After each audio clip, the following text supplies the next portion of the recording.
आपको यह जानकर हैरानी होगी कि कन्या का जन्म हर किसी के घर में नहीं होता। कन्या का जन्म उसी व्यक्ति के घर में होता है जो भाग्यशाली होते हैं और अपने पूर्व जन्मों में बहुत पुण्य किए होते हैं। आज की इस वीडियो में हम जानेंगे कि भगवान किस घर को कन्या के जन्म के लिए चुनते हैं और वह कौन से पुण्य कर्म है जिसके कारण मनुष्य पुत्री के माता पिता बनने का सौभाग्य पाते हैं। इसके साथ ही साथ हम आपको इतिहास में वर्णित ऐसी कई बातें बताएंगे जिससे आपको विश्वास हो जाएगा कि पुत्री का जन्म बोझ नहीं बल्कि सौभाग्य का विषय है। दोस्तों, महाभारत में एक कथा का वर्णन मिलता है जब एक दिन भगवान श्री कृष्ण से अर्जुन पूछते हैं कि हे माधव, किन कर्मों के कारण किसी को कन्या धन की प्राप्ति होती है, अर्थात किन घरों में बेटियों का जन्म होता है। तब भगवान श्री कृष्ण अर्जुन से कहते हैं कि हे पार्थ, किसी भी घर में पुत्र का जन्म भाग्य से होता है परंतु पुत्रियों का जन्म सौभाग्य से होता है। जो भी स्त्री या पुरुष अपने पूर्व जन्म में अत्यधिक पुण्य कर्म किए होते हैं उन्हें ही पुत्री के माता पिता और सगे संबंधी होने का सौभाग्य प्राप्त होता है। इतना ही नहीं, पुत्रियों के जन्म के लिए उन्हीं घरों को चुना जाता है जो पुत्रियों का भार सहन कर सके, क्योंकि तीनों लोकों में स्त्री अर्थात पुत्रियां ही ऐसी होती हैं जिनका भार हर कोई नहीं उठा सकता। क्योंकि जिस पुत्री को कई वर्षों तक अपना मानकर रखा जाता है, एक दिन उसका दान कर पाना सबके लिए संभव ही नहीं होता। वो पुत्रियां ही होती हैं जो घर वालों और अपनों की खुशी के लिए अपना हर एक चीज न्यौछावर कर देती हैं। हे अर्जुन, जिस दिन इस सृष्टि में बेटियों का जन्म होना रुक जाएगा उस दिन सृष्टि भी ठहर जाएगी और इस सृष्टि का अंत हो जाएगा।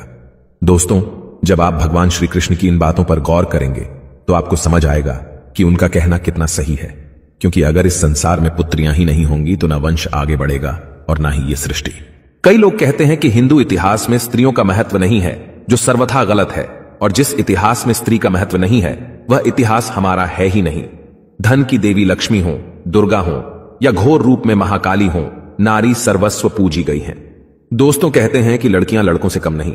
इस बात की पुष्टि हमारे धर्म ग्रंथ भी करते हैं। वशिष्ठ जी की पत्नी माता अरुंधति ने वरुणदेव और इंद्रदेव को ब्रह्म ज्ञान दिया था। सभी धनुर्धर की भांति द्रौपदी भी शस्त्र विद्या जानती थीं। इतना ही नहीं, महाभारत में वर्णित है कि द्रौपदी अर्थशास्त्री थीं और युधिष्ठिर के राज कार्य में सहयोग करती थीं। यह असत्य है कि हिंदू धर्म में लड़के लड़कियों की इज्जत नहीं की जाती थी, क्योंकि द्रौपदी के वस्त्र छूने पर पूरे कौरव मिट गए और माता सीता के हरण से सोने की लंका जला दी गई। दोस्तों, जब रामायण में भगवान राम शिव जी का धनुष तोड़ देते हैं तो राजा जनक विवाह के लिए दशरथ जी को बुलावा भेजते हैं। दशरथ जी आकर जनक जी को प्रणाम करते हैं। आजकल आप देखते होंगे कि वर पक्ष के लोग ज्यादा घमंड में रहते हैं। वो लड़की के माता पिता को खुद प्रणाम करना अपना अपमान समझते हैं, जबकि राजा दशरथ के प्रणाम करने पर जनक जी उन्हें मना करते हैं तथा अत्यंत सरल भाव से कहते हैं कि आप दूल्हे वाले हैं, बड़े हैं, अयोध्यापति हैं, श्रेष्ठ हैं, ऐसा ना करें। तब दशरथ जी कहते हैं कि बड़े तो आप हुए क्योंकि आप दाता हैं और मैं याचक, आपकी पुत्री का दान हम लेने आए हैं, इसलिए बड़े आप हुए। हां दोस्तों, लड़की के पिता को गर्व होना चाहिए कि वह देने वाले हैं। शास्त्रों में बताया गया है कि मृत्यु के बाद पुत्र पिंडदान करे तभी पिता को मुक्ति मिलती है, परंतु एक लड़की के पिता जब उसे अच्छा वर देखकर ब्याह देते हैं तभी उनकी 21 पीढ़ियों को मुक्ति मिल जाती है। इसलिए हमेशा अपनी पुत्री को प्रेम दें जिसने आपके घर में जन्म लेकर आपको पुण्य का भागी बनाया है। आपने भी कई लोगों को कहते हुए जरूर सुना होगा कि जिस घर में बेटी का जन्म होता है वह घर स्वर्ग के समान होता है, क्योंकि बेटा तो केवल एक कुल को रोशन करता है लेकिन बेटियां 2 कुलों को रोशन करती हैं। माता पिता के घर वह एक बेटी के रूप में अपना उत्तरदायित्व निभाती है और ससुराल आकर बहू के रूप में अपने कर्तव्य का पालन करती है। आजकल आप सुनते होंगे कि बहू बेटियां किसी की मृत्यु हो जाने पर उसका पिंडदान नहीं कर सकती, लेकिन यह बिल्कुल भी सही नहीं है, क्योंकि रामायण में बताया गया है कि प्रभु श्री राम के पिता राजा दशरथ की जब मृत्यु हो गई तो माता सीता अर्थात राजा दशरथ की बहू ने ही उनका पिंडदान किया था, जिससे उन्हें जन्म मरण के इस चक्र से मुक्ति मिल गई थी।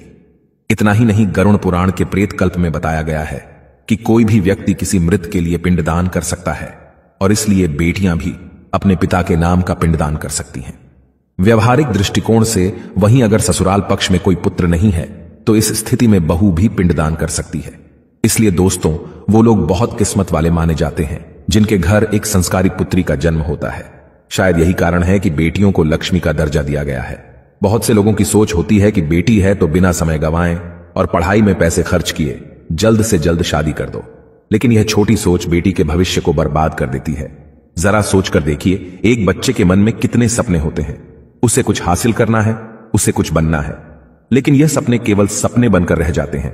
इसलिए अपनी बेटियों को सपने पूरे करने का अवसर देना चाहिए। उन्हें जीवन में हर खुशी दें जिसके लिए आप सक्षम हैं और जो उन्हें मिलनी चाहिए। एक पुत्र से ज्यादा पुत्री हमेशा अपने माता पिता के लिए सोचती है। पुत्री के हृदय में अपने माता पिता के लिए प्रेम और अपनापन हमेशा बना रहता है। इसलिए बेटी के जन्म को एक जश्न की तरह मनाना चाहिए। दोस्तों, बेटी कभी भी माता पिता पर बोझ नहीं होती। उसका कोई स्वार्थ नहीं होता। पहले वह अपने माता पिता के लिए करती है और शादी के बाद ससुराल के लिए। वह सिर्फ अपनी और अपने परिवार की किस्मत बनाने के लिए जन्म लेती है। दोस्तों, भगवान केवल उसी को पुत्री का सुख देते हैं जिसके अंदर उस कन्या धन को संभालने का सामर्थ्य होता है। कई लोग गरीब होकर भी अपनी बेटी को अच्छी परवरिश देते हैं। एक बार स्वामी विवेकानंद वैष्णो देवी की सीढ़ियां चढ़ रहे थे। बगल से एक किसान अपनी बेटी को कंधे में बिठाकर सीढ़ियां चढ़ रहा था। तभी स्वामी विवेकानंद जी ने कहा कि बाबा, आपकी बेटी का बोझ आपको लग रहा होगा, इसको मैं उठा लेता हूं और माता वैष्णो के दरवाजे तक ले चलता हूं। तब किसान ने स्वामी विवेकानंद से कहा कि बेटी कभी भी बाप के कंधे पर बोझ नहीं होती। बेटी अगर बाप के कंधे पर हो तो बाहर के बोझ को हल्का कर देती है। दोस्तों, बेटियां कभी भी धन की भूखी नहीं होती, वह सिर्फ मान और सम्मान की भूखी होती हैं। अब आप यह जरूर सोच रहे होंगे कि कौन से कर्म करने के बाद किसी के घर में बेटी जन्म लेती है। गरुड़ पुराण में बताया गया है कि जो मनुष्य सदा ही पुण्य करता है और दान धर्म करता है, उसी को अगले जन्म में स्त्री रत्न पुत्री रूप में प्राप्त होती है। यदि आपकी कोई बेटी नहीं है तो आप किसी सगे संबंधी या किसी गरीब की बेटी को पढ़ाने में मदद कर सकते हैं और उसका विवाह करवा सकते हैं। इससे भी अनंत पुण्य करने का फल मिलता है।